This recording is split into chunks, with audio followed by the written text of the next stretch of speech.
If you hear mysterious noises and sounds, if you hear your name called when there's no one around, keep going, dear listener. This story is for you. I hope it will accomplish what I wrote it to do. In these words, you will find all the tools you'll need so that when you're faced with unimaginable things, you won't react with fear, as most people do. You'll be equipped, calm, and able to see the truth. My best, Hedy. This is What We Keep Hidden. By Lauren Nicole. Chapter 9. Tea. I always had trouble decoding the odd things people did. I often felt like everyone was handed a set of rules for peopling, except me. Mrs. Mom was a lifesaver, though. She always answered my questions, no matter how silly they may seem outside my own brain. So when Betty's outburst confused me, I immediately sought Mrs. Mom's guidance. She agreed that it was an odd reaction. Not the norm was the phrase used. She even offered to come up with an excuse to stop the visits with Betty if I didn't feel comfortable returning.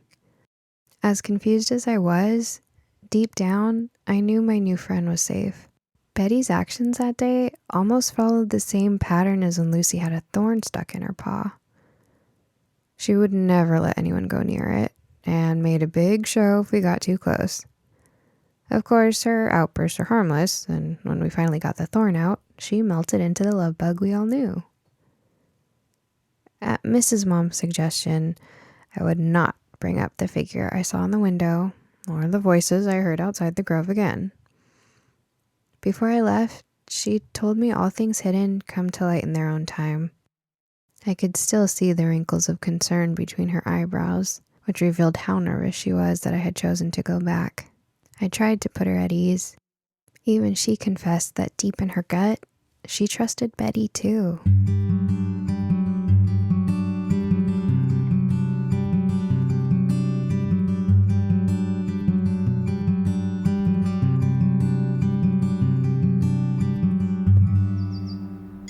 When I returned to Betty's house that day, I was filled to the brim with caution, alert to any signal that I needed to leave. I climbed the creaky steps of the old porch to find the front door wide open. The smell of vanilla and sugar wafted around me like a fairy dancing on a mushroom, light and delicate. "Betty," I called into the house. Lucy licked my hand to get my attention before glancing at her usual spot. I nodded, and she sauntered over to snuggle with Humphrey in the warm summer sun. "In here, dear," Betty's voice sang out from the kitchen. I looked at Lucy, who had laid down under the shade of the porch swing with Humphrey, then headed inside to meet Betty. As I walked through the parlor and into the kitchen, the sharp tang of lemon sparked the inside of my nose. "Look," Betty exclaimed when she saw me. "I made some of my famous lemon bars for our snack today." They smell great." "Thanks, kiddo. I haven't made these in years." Glad I still remember the recipe. "Hey, grab that Tupperware, will you?" I handed her the container next to me and took a big whiff of the lemon bars until every inch of my lungs filled up with their sugary sweet goodness. "What do you say we have our snack first thing today?" "Definitely," I agreed. "That's settled then. There's iced tea in the fridge. Grab that and I'll get the glasses." Betty's iced tea was the brightest blue you can imagine. It changed colors too. She taught me that if you squeezed lemon juice in, it would even turn into a beautiful shade of purple. She used dried flowers from her butterfly pea plant that vined all over the porch railing on the side of the house. She said she didn't care for the entire porch to be covered in vines, so she would prune them back once a year. That's when she would harvest the flowers from the cuttings and dry them in the sun, which, she said, was her secret to bringing out all the flavor. Usually, she had more than enough for her yearly supply, and the rest she sold to Audrey to serve or sell in the market. I set the pitcher down and went to grab a tray to carry it and the glasses on. "It's almost time to cut the vines again," Betty said, nodding towards the pitcher. "I'll have to show you how I process the flowers, so you can make a batch of your own butterfly tea." "Ooh, Mrs. Mom will like that," I said with a straight face. Betty's movement stopped. She turned to look at me, and I froze. "I think that's partially why she wanted to move here," I volunteered. "She fell in love with it the first time she and Mr. Dad stopped at the market," I continued. Betty nodded with a quick, sure smile, and then turned back around to grab the tray before heading outside. It took me a beat to catch on, but once I did, I quickly followed with the pitcher. "Huh, I forget about the market. Then you tell her I demand she come over one of these days. I'll make the adult version for her. Ha ha!" If a crow could bellow, it would sound like Betty's signature laugh. She used her chin to point toward the antique liquor cabinet. "In the meantime," her voice lilted as it rose, "I'll send you home with a few cuttings for you to start your own plant at home." I know she would love that. I set the pitcher down and headed back inside to grab the plate of lemon cakes as Betty poured the tea. The floorboards creaked and moaned as they held my feet up with their audible sighs of exhaustion. As I passed the staircase on the way to the kitchen, a different sound stopped me. One I hadn't heard in the house before.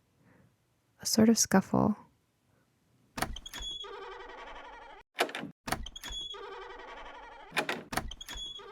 My eyes scanned my surroundings in search of the noise.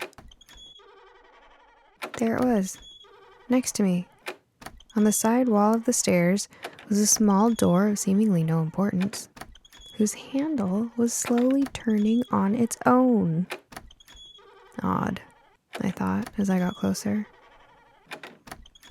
Inspecting it, the knob kept turning slowly to the right, click, then back to the left, creak. Now, from our own drafty house, I knew that changes in air pressure could cause a door to slam, or a window to creak, but I've never known it to cause a doorknob to turn, and in two different directions? Maybe the air pressure was affecting the door frame, which then caused the inner gears to pull and release, therefore making the doorknob turn on its own. Wanting to test my theory, I brought the back of my hand up to the door frame, checking for drafts or air bursts as I moved along the wood panels. Nothing. I licked the back of my hand and tried again. Yes, it's gross, I know, but sometimes damp skin is better for feeling the direction air is moving in. Again, nothing. All the while, the doorknob continued turning. I reached for it, thinking it might just be loose. My hand was only mere centimeters from the cold, brassy surface when it righted itself and stopped. I paused, only for a moment, then tried the doorknob myself. It wasn't loose. In fact, it was incredibly heavy and difficult to turn. The inner gears moaned almost as loud as my own wrist muscles did trying to turn it. This doorknob doesn't budge. I let go, and it slowly righted itself with a harsh clunk. I held my wrist in my hand and massaged the overworked muscles with my thumb, contemplating what I just witnessed.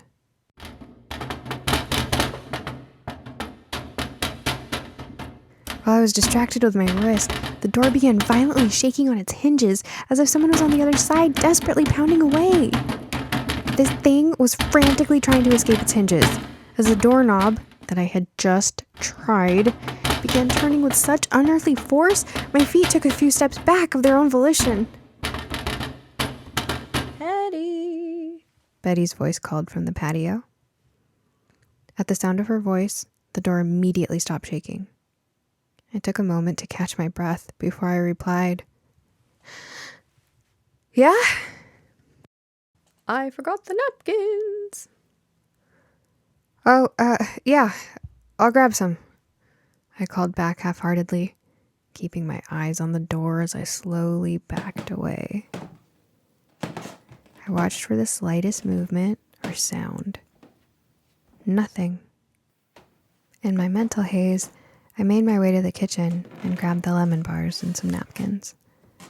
Out on the porch, we settled into our habitual places, Betty in her rocking chair and I in my wicker throne, or as Betty called it, the peacock chair. Now that's the stuff, Betty sighed after taking a drink. Now, we have our tea, we have our cakes. Let's play a game of imagination. I felt my eyebrows furrow, reaching for each other while I sipped my tea. "There's that face again," Betty muttered. "Come on, this'll be fun. We'll have a war of imaginations. Imagination wars." Okay, I mumbled cautiously, still processing what I had just seen by the stairs. I wasn't exactly focused enough to learn a new game, but how would I say no? "How do we do that?" I asked. "Easy." She practically levitated with excitement. "Jimmy and I used to play all the time," Betty said, leaning in. "You just say the most outlandish idea you could possibly fathom." "Jimmy?" I asked, sitting up at hearing that name again. Betty's eyes shot open as if she had just been shocked by an unruly electrical outlet, before her jaw clenched. "What?" she asked in an accusatory tone. No one, nobody." She waved her hand, dismissing the thought from the air around us. It was another odd reaction to a question about such a fond memory. Following her lead, I dismissed the comment altogether, remembering what happened the last time I pushed on with too many questions and she retreated into the house. I had enough confusion in my mind already from the doorknob earlier, and I didn't want any more. "Nonsense. Anyways, look here, I'll start." Betty patted my arm excitedly as she scooted in her chair to face me, instantly returning to the cheerful self she had been just a few moments before. "What if what we now think of as aliens are actually just future generations of humans with advanced technology to time travel and whatnot?" "Okay," I stalled, considering my options while trying to conceal how impressed I was with Betty's statement. She certainly didn't act like most adults I had met. She was more fun than others half her age. Plus, I liked the way she thought. What if what we think of as galaxies are actually the same thing as other dimensions? What if we've been physically seeing pictures of other dimensions for years now, but we just haven't realized it yet? I answered. Betty raised her chin as she studied my face. I shrunk, afraid that my statement went a little too far. Slowly, a smile started to appear at the corners of her mouth. "So you do get it," she said proudly. "You get the game, kid."